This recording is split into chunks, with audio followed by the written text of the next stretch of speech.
Hello everyone, मेरा नाम है सचिन राठौड़ और आज का हमारा टॉपिक है वर्ब मींस क्रिया। इसे पिछले वीडियो लेक्चर में हमने सब्जेक्ट के बारे में डिटेल में बात की थी। आई होप कि आपने वो वीडियो लेक्चर देख लिया होगा। यदि आपने नहीं देखा तो पहले उस वीडियो लेक्चर को देखना है आपको। मैं लिंक डिस्क्रिप्शन में डाल दूंगा और आई बटन में भी आपको वीडियो मिल जाएगा। आपको उसको देख लेना है, पहले सब्जेक्ट के बारे में डिटेल में समझ लेना है, उसके बाद इस वीडियो लेक्चर को आपको देखना है। इस वीडियो लेक्चर में हम डिटेल में वर्ब के बारे में बात करेंगे कि वर्ब कितने टाइप्स की होती है और इसकी डेफिनेशंस क्या है, हम किस तरीके से कोई भी सेंटेंस में वर्ब को आसानी से समझ जाए। सो विदाउट डिले चलिए फ्रेंड्स स्टार्ट करते हैं। सो फ्रेंड्स, वर्ब मींस क्रिया। सो क्रिया जो है उसकी डेफिनेशन क्या है, उसकी परिभाषा क्या है। सो सिंपली क्रिया की मदद से हमें सब्जेक्ट की कार्य या उसकी अवस्था या स्थिति के बारे में पता चलता है। भाई जो सब्जेक्ट है, जो भी काम कर रहा है या तो उसके बारे में पता चलेगा, जो भी एक्टिविटी कर रहा है, जो एक्शन कर रहा है, ओके, जो क्रिया कर रहा है उसके बारे में पता चलेगा, या तो हमको उस सब्जेक्ट, उस कर्ता की स्थिति या उसकी अवस्था के बारे में पता चलेगा। यहां पर इस डेफिनेशन में एक कंफ्यूजन होता है कि सर अवस्था क्या है। जब हम अवस्था की बात कर रहे हैं तो यहां पर हमारा अवस्था से मतलब यह है कि जो सब्जेक्ट है वो किस समय में है, वर्तमान में है, भूत में है या भविष्य में वो काम को कर रहा है, उसकी स्टेट की हम बात कर रहे हैं। यहां पर हम उस अवस्था, उस स्थिति की बात कर रहे हो सब्जेक्ट की। सो क्रिया हमें ये दोनों चीजों के बारे में बताती है कि सब्जेक्ट कर क्या रहा है, कौन सा काम, और किस अवस्था में है वो। ये दोनों चीजों के बारे में हमको क्रिया से पता चलता है। सो ये है हमारी क्रिया की डेफिनेशन।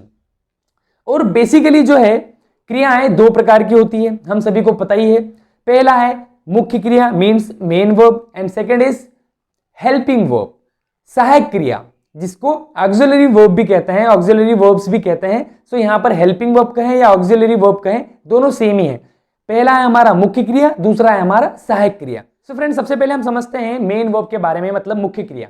सो मुख्य क्रिया की जो डेफिनेशन है, उसकी जो परिभाषा है वो इस तरीके से है कि मुख्य क्रिया की मदद से हमें सब्जेक्ट के कार्य के बारे में पता चलता है कि सब्जेक्ट कौन सा कार्य कर रहा है, कौन सा काम कर रहा है। सो सिंपली मेन वर्ब का यहां पर मतलब है, मेन वर्ब की डेफिनेशन है सिंपली कि मेन वर्ब से हमें पता चलता है कि सेंटेंस में जो सब्जेक्ट है वो कौन सा काम कर रहा है, उसके काम के, उसके कार्य के बारे में हमको पता चलता है मेन वर्ब से। जैसे कुछ एग्जांपल्स ले हम मुख्य क्रिया के मेन वर्ब की, जैसे डांस, नाचना, डांस मींस नाचना, प्ले मतलब खेलना या बजाना, रीड मतलब पढ़ना, राइट मतलब लिखना, और भी कुछ यहां पर वर्ब्स होती है, मेन वर्ब्स होती है, जैसे फील। अब फील जो है इसका हिंदी में मीनिंग होता है महसूस करना। अब जब हम फील करते हैं तो यहां पर कंफ्यूज नहीं होना है कि फील, सर फील करने में तो हम कोई फिजिकल एक्टिविटी नहीं कर रहे हैं। सो यहां पर क्रिया का मतलब यह है कि सब्जेक्ट कोई कार्य को कर रहा है, हम सब्जेक्ट के कार्य की तो बात कर रहे हैं, लेकिन यहां पर यह जरूरी नहीं है कि वो फिजिकली कोई एक्शन कर रहा हो, फिजिकली कोई वर्क कर रहा हो। अब यदि हम सोचें कि फील मतलब महसूस करना, महसूस करने में हम कोई भी हमारे हैंड्स या हमारी फिजिकल एक्टिविटी नहीं होती है, लेकिन फील करना भी एक वर्ब है। जैसे फील करने के अलावा भी बहुत सारी ऐसी वर्ब्स होती हैं, मेन वर्ब्स होती हैं, जो जैसे फील करने के अलावा, जैसे थिंक मतलब सोचना। तो हम सोचते हैं लेकिन कोई फिजिकल एक्टिविटी नहीं कर रहे, लेकिन दिमाग तो हमारा काम कर रहा है ना, वो उस एक्शन को परफॉर्म हमारा दिमाग कर रहा है। हमारे दिमाग के अंदर हम सोच रहे हैं, तो वो काम हो रहा है, सोचने का काम हो रहा है। सो थिंक हो गया, फील हो गया, ओके। जैसे ब्रीदिंग हो गया, हम सांस ले रहे हैं, ओके। जैसे ब्लड का हमारे नसों में चलना, ओके, वो चल रहा है लेकिन हमको दिख नहीं रहा है, वो एक्टिविटी दिख नहीं रही। तो जो भी एक्टिविटी से जो हमको नहीं दिख रही है, तो इसका मतलब ये नहीं है कि वो हो नहीं रही है, वो हो रही है, लेकिन हम उसको फिजिकली नहीं परफॉर्म कर रहे हैं। सो ये भी हमारी मेन वर्ब्स ही होगी। सो ऐसे और बहुत सारे एग्जाम्पल्स हम लोग ले सकते हैं, जैसे सोचना, देखना, सुनना, हंसना, बैठना। सो मेन वर्ब के अंदर यदि आपको हिंदी में कोई मेन वर्ब को पहचानना है तो यह सिंपल सा फंडा है कि जिस भी वर्ड के लास्ट में ना आता है, जिस भी वर्ड के लास्ट में ना आता है, वो सिंपली क्या होता है, हमारी मेन वर्ब होती है, उसे मुख्य क्रिया हम कहते हैं। तो फ्रेंड्स, सेकंड जो वर्ब है हमारी वो है हेल्पिंग वर्ब, जिसे हम हिंदी में कहते हैं सहायक क्रिया। इसका एक और नाम है ऑक्सिलरी वर्ब भी इसे कहते हैं। सहायक क्रिया, इसकी डेफिनेशन जो है सिंपल यहां समझ में आ रहा है नाम से कि सहायक क्रिया मतलब सेंटेंस को बनाने में हमारी सहायता करती है, हमारी हेल्प करती है, इसीलिए हम इसको हेल्पिंग वर्ब कहते हैं। इसकी डेफिनेशन ऐसी है कि सहायक क्रिया की मदद से हमें सब्जेक्ट की स्थिति या अवस्था के बारे में पता चलता है। हमको पता चलता है कि जो सब्जेक्ट है वो किस अवस्था में है, वो वर्तमान में, भूत में या भविष्य में, प्रेजेंट, पास्ट या फ्यूचर में है। हमको उसके समय के बारे में पता चलता है, वो किस समय में है, वो जो काम भी यदि कर रहा है तो वो किस समय में कर रहा है, हमको उसकी स्थिति के बारे में पता चलता है। सो ये है हमारी हेल्पिंग वर्ब। हेल्पिंग वर्ब अलग अलग समय के अकॉर्डिंग अलग अलग होती है। जैसे हम बात करें प्रेजेंट की जो हेल्पिंग वर्ब्स हैं वो है do, does, is, am, are, has, have, has been, have been. So ये है हमारी प्रेजेंट की हेल्पिंग वर्ब्स। इसके अलावा कुछ मॉडल हेल्पिंग वर्ब्स भी इसमें आती है जो प्रेजेंट की कहलाती है, जैसे कैन, शुड और मस्ट। इसके अलावा पास्ट की जो हेल्पिंग वर्ब्स हैं, पास्ट में भी बहुत सारी हेल्पिंग वर्ब्स है, जैसे did, was, were, had been. Okay, इसके अलावा जितनी भी हमारी प्रेजेंट की मॉडल हेल्पिंग वर्ब्स थी उसमें हैव लग जाता है तो वो पास्ट की मॉडल हेल्पिंग वर्ब्स बन जाती है। जैसे हमने बनाई कैन, तो कैन का हो जाएगा कुड या could have, should have, must have. So ये सारी जो हो जाएगी पास्ट की हेल्पिंग वर्ब्स हो जाएगी।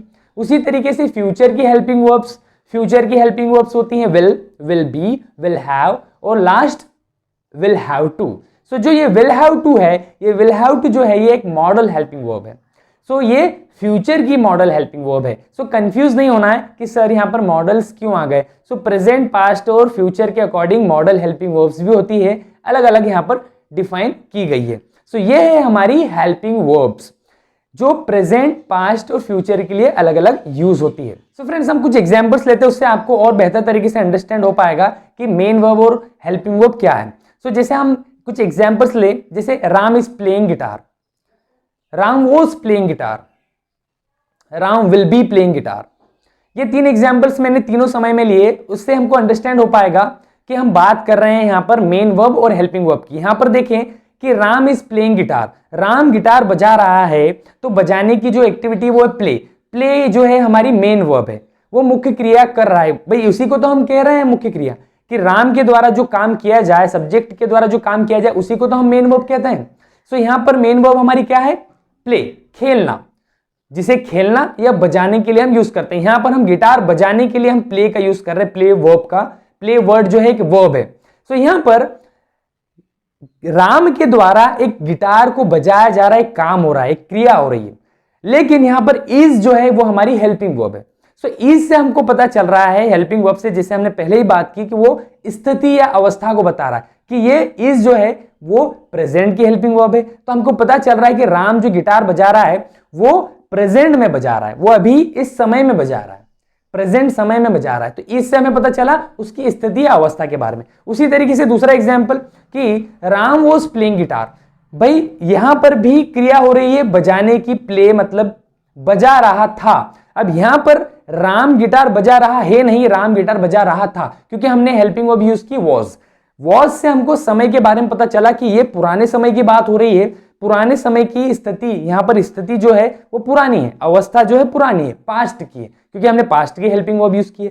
सो Ram was playing guitar, Ram guitar बजा रहा था, पास्ट की बात हुई। उसी तरीके से Ram will be playing guitar, मतलब यहां पर विल बी लगाया, मतलब यहां पर हमारी फ्यूचर की हेल्पिंग वर्ब है।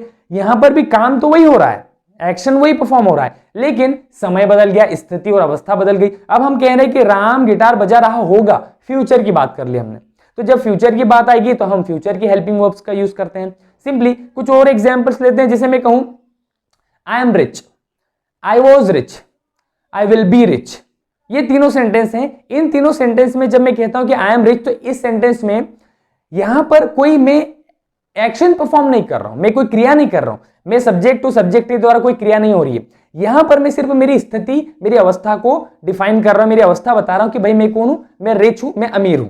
सिंपल, मैं अमीर हूं मतलब प्रेजेंट में, इसीलिए मैंने कहा आई एम रिच। एम जो है हमारी प्रेजेंट की हेल्पिंग वर्ब है। तो प्रेजेंट की बात करेंगे हम, तो प्रेजेंट की हेल्पिंग वर्ब का यूज करेंगे, प्रेजेंट की स्थिति के बारे में बात कर रहे हैं। लेकिन मैं यहां पर कोई एक्टिविटी या कोई एक्शन परफॉर्म नहीं कर रहा हूं, मैं कोई एक्टिविटी नहीं कर रहा हूं, मैं कोई क्रिया नहीं कर रहा हूं।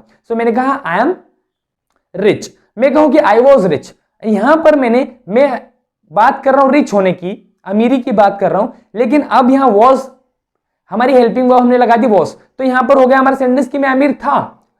ओके, मैं पहले था, अभी नहीं हूं। मैं पास्ट की बात कर रहा हूं तो इसलिए मैंने पास्ट की हेल्पिंग वर्ब वॉज लगी। मैं कह रहा हूं कि आई विल बी रिच, मैं अमीर होऊंगा, मैं अमीर होऊंगा मतलब फ्यूचर में होऊंगा, अभी मैं नहीं हूं, इसीलिए मैंने विल बी फ्यूचर की हेल्पिंग वर्ब का यूज किया। सो यहां पर हमको स्थिति और अवस्था में यदि कंफ्यूजन हो रहा है तो हमको यह पता चलता है कि सब्जेक्ट है, था या होगा। हमको सब्जेक्ट के बारे में पता चलता है हेल्पिंग वर्ब से कि वो है, था या होगा। सिंपल।